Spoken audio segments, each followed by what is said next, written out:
In this video, I'm going to show you how to create a download page. I'm using NView for this demonstration. NView is a free HTML editor which you can download from this website here. And the first thing I'm going to do on this download page is create a table to keep all the contents of the download page in. And the reason I'm going to do that is because if I set it at a fixed width, it means that this web page will look exactly the same on every browser and every screen resolution. So it just keeps it looking a bit neater. So come up here to Table and click on the icon. And I only need one cell in this, so I'm just going to click here. And there we go, it's set up. Now I need to change the attributes, so click once inside the table, come up here to Table, and then Table Properties. And you can see here it's got one row and one column, and I don't really want it that wide, so I'm going to make this, let's make it 600 pixels, and I want the table alignment to be center, and I'm going to let the background color show through from the main page. I'm not going to have a different color for that, and I'll have a slight border just to keep it looking neat, so I'll have a border of 1 pixel, and click on apply and then click OK, and you can see here we now have our table inside the website. Okay, the next thing I'm going to do is save it, and the reason I'm going to save it at such an early stage is because when I put in the images and the links, I want them to be relative to the web page. So by saving it, I can make sure that everything is in the same directory on my hard drive, and it makes it easier to upload it all to the same directory on my web server. So click on the icon here to save, and it's prompting me for a title, so let's give it a title. Let's say thank you for your order, and then click on OK. You get this pop-up window, and I'm going to save it in this folder here, website. It'll automatically call it the same file name as the title. I don't want that. I'm going to rename it. Now, you need to make sure that it's difficult for anybody who might be going to hack into your website to find your download page. I'll talk a bit more about this a bit later on, but be imaginative in what you name this page. Don't just simply call it download.html or thankyou.html, because that's just asking for trouble. It'll make it very easy for hackers to find your website, find your download page, and then steal your product. So what I usually do is just give it a random name, a random collection of letters and numbers. So we'll just do that.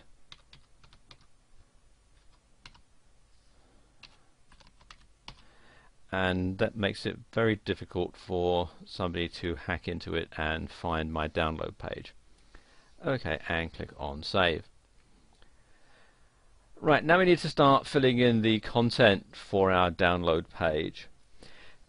If you sell a product and you're using a third-party credit card processor, it's a good idea to fill in some information about what's going to show up in your customer's credit card statement, so they don't think, oh, hang on a minute, I don't recognize this charge, and get onto the credit card company and complain, and they'll have that as a charge back, and that'll count against you.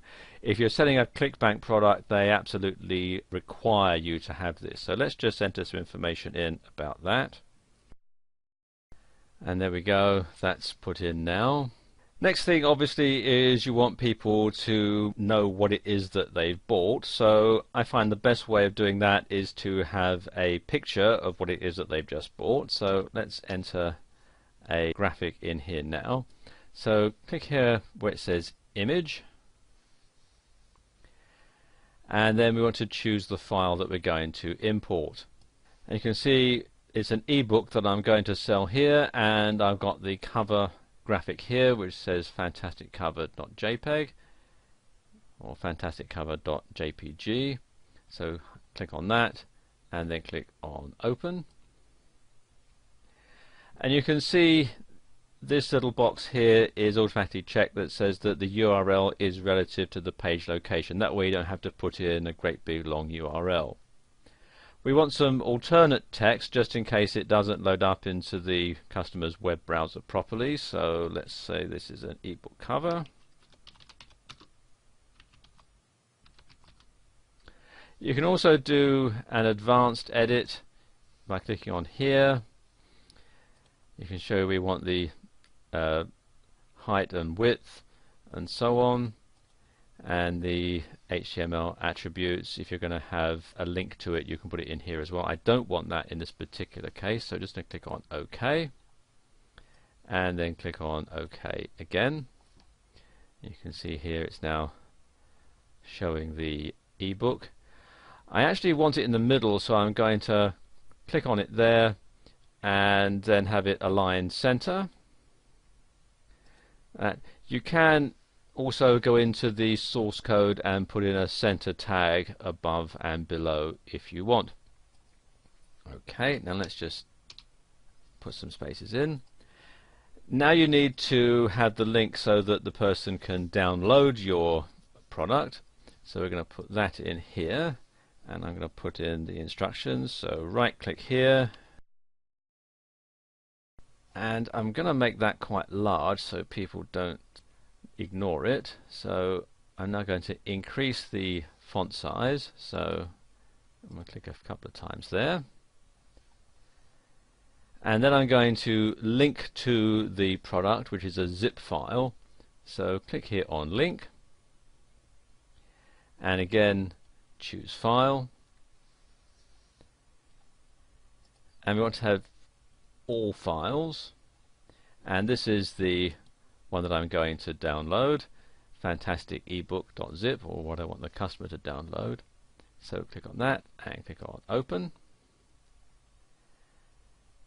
and none of this applies, so we'll just ignore all this and click on OK, and there you go, there is the download link. Now if you are selling a product which is going to require some extra software for your customer to use it, it makes sense to include a link to where you can download that particular piece of software. Now there are two pieces of software that the customer of this product is going to need. One is Zip to unzip the file, and the other is Adobe Acrobat Reader to access the PDF file that's inside. So I'll put in a couple of links to those.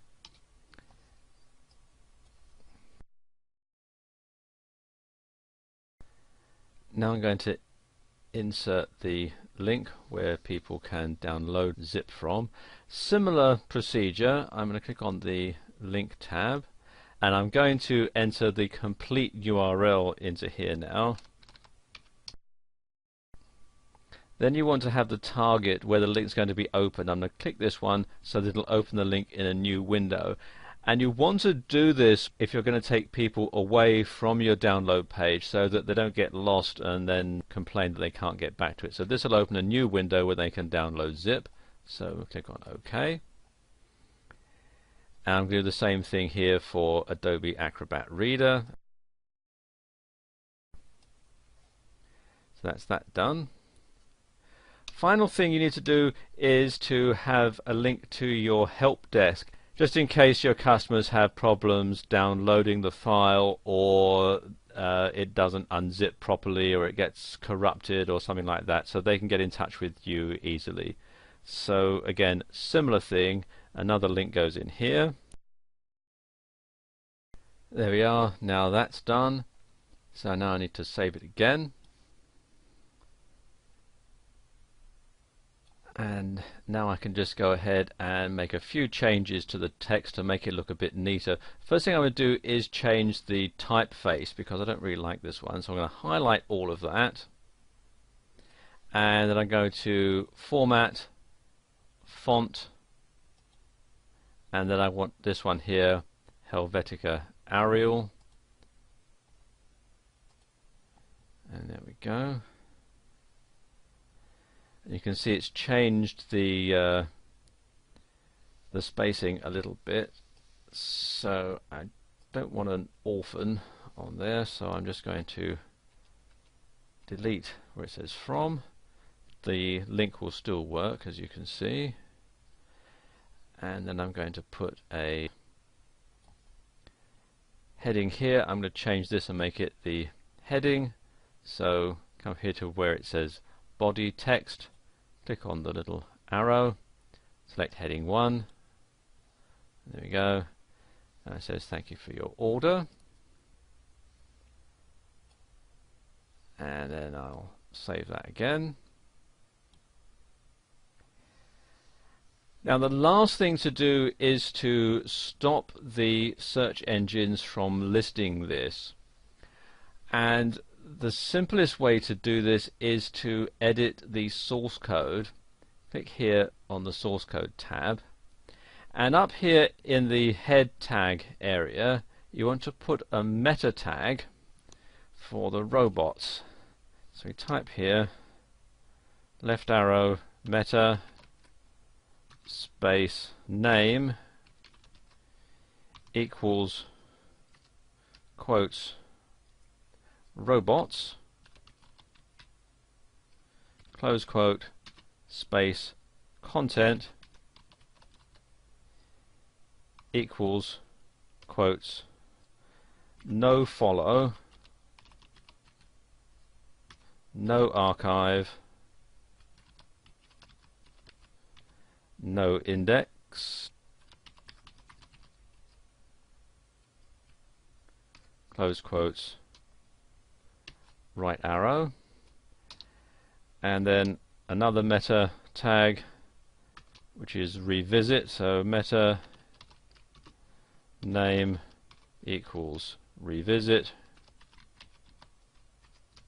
content equals never,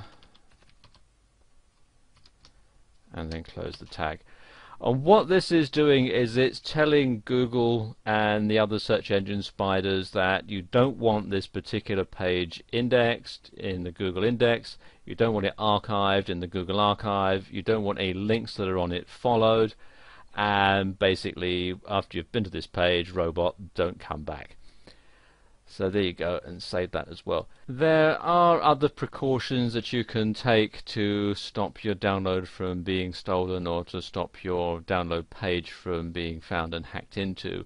You can upload it into a password protected directory on your website, or you could use a third-party program like DLGuard to safeguard your download. So there we go, that's how you create a download page in NView.